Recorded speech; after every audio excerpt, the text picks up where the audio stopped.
Tradisi menyimpan istri tak sah atau yang lebih dikenal dengan selir sejak zaman raja-raja memang bukan hal yang asing lagi. Bukan hanya raja-raja di Jawa atau di Indonesia pada masa lampau, raja dari negeri seberang seperti Turki juga ternyata melakukannya. Selir-selir ini biasanya diperoleh raja sebagai hadiah dari raja lain, atau diambil sendiri oleh raja dari kalangan rakyat maupun bangsawan yang ada di tempatnya memerintah.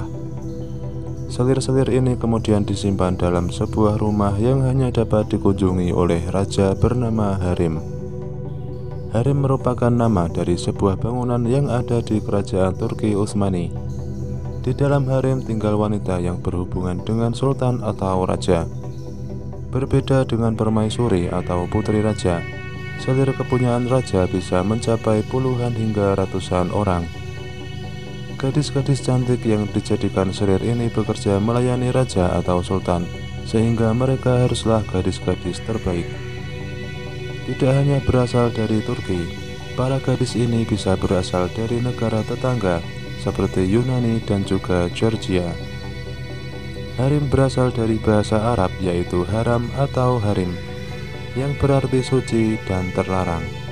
Kepemilikan harem menyimbolkan kekuasaan, kekayaan, kehebatan, kekuatan, dan kemampuan seksual sultan atau raja.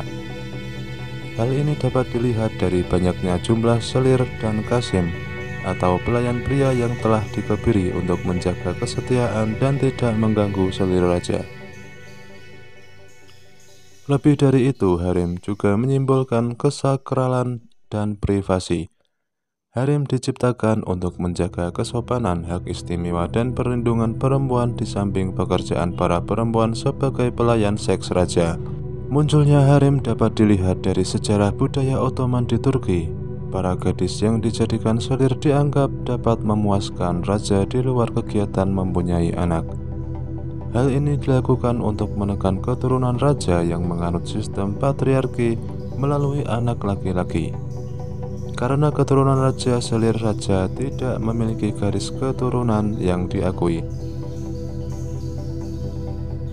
Di dalam harem, para selir memiliki hierarki tertentu. Ada yang hanya sebagai pelayan, selir biasa, hingga favorit raja. Karena hanya berisi wanita, para selir raja dapat melakukan hal apapun di dalam harem, termasuk menggunakan pakaian terbuka. Saat ini harem sudah tidak digunakan untuk menyimpan selir raja, karena sejarahnya kini harem dijadikan sebagai salah satu destinasi wisata di Turki.